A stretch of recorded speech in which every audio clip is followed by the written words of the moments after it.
So it's a little bit of a roller coaster ride for you. Buckle up. How appropriate. Cedar Point's open. There you go. All right, Stan, thanks. Diane? Well, it's been said that seeking full-time employment is in itself a full-time job. The same could be said even for summer jobs. As 13's Mark Beyer shows us in the final part of his series, Summer Help Wanted, success in a competitive job market can only come with effort. Despite an average unemployment rate of over 20% for teens in Lucas County, there are jobs out there. An example, this recent jobs fair for Lucas County high school seniors, where over 60 employers accepted applications. The challenge is to know what kind are available and how to set yourself apart. Going on a job interview unprepared is like going on vacation without your suitcase. That, according to Charles Weinblatt of the University of Toledo. He's written a book on the do's and don'ts of a job search for students. You have about 15 to 20 minutes in which to sell yourself to the interviewer. You have to explain why you're a better job seeker, better applicant for that job than anyone else. There are all kinds of pitfalls that can occur during an interview. But even before you say a word, the interviewer has begun to judge you. According to Mr. Weinblatt, if your dress and grooming fail to meet the employer's expectations, you've made a mistake of serious proportions.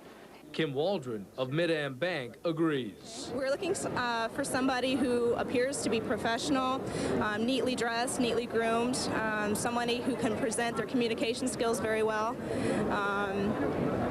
who fills out applications completely and accurately with no scribbles or mistakes. Lynn Fletcher is a Scott High School senior who will be attending Grambling State University this fall. She says what a teen does in school can go a long way in determining how successful a job search will turn out to be. I would advise them to keep up a good grade point average, because I've noticed that a lot of employers look at your grade point average in school, and I would also advise them to be involved in a lot of extracurricular activities and clubs and organizations, because they also look to see how well of a round person you are. And even a previous job that may seem insignificant could be important to the employer. Even babysitting requires a person to be somewhere at a certain time, to accept certain responsibilities in return for compensation. So all employment, whatever it is, should be listed on a resume. All volunteer work should also be listed on a resume. Here's some reminders when going on a job interview. Research the company where you're applying. Wear appropriate attire for the interview. Make eye contact with the interviewer. Show confidence and enthusiasm, and make sure to sell yourself. Mark Beyer, 13.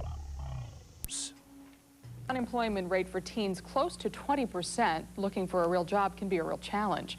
What are the prospects for the class of '94? 13's Mark Beyer is standing by in the Call for Action office with more on this. Mark?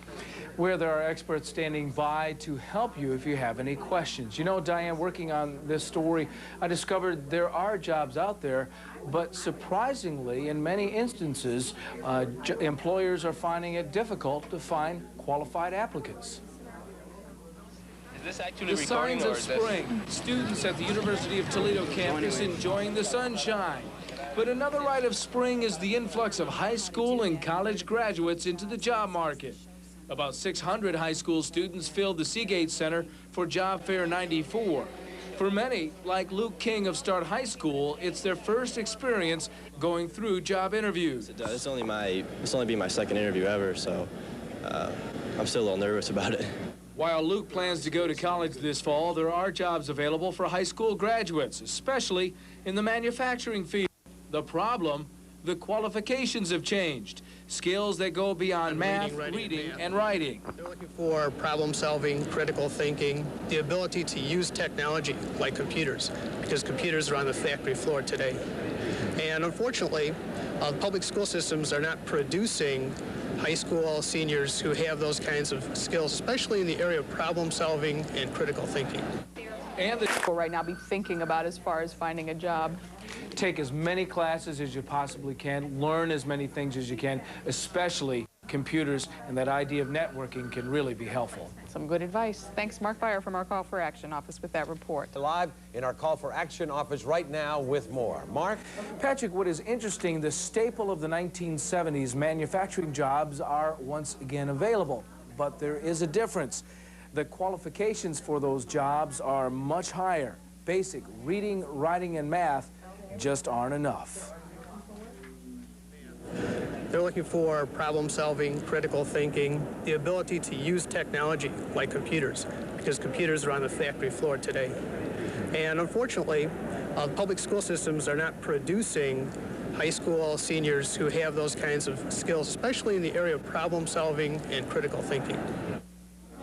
Some advice: take as many classes as you can when you're in school, especially if there's a computer training available, and also get involved in what is called networking.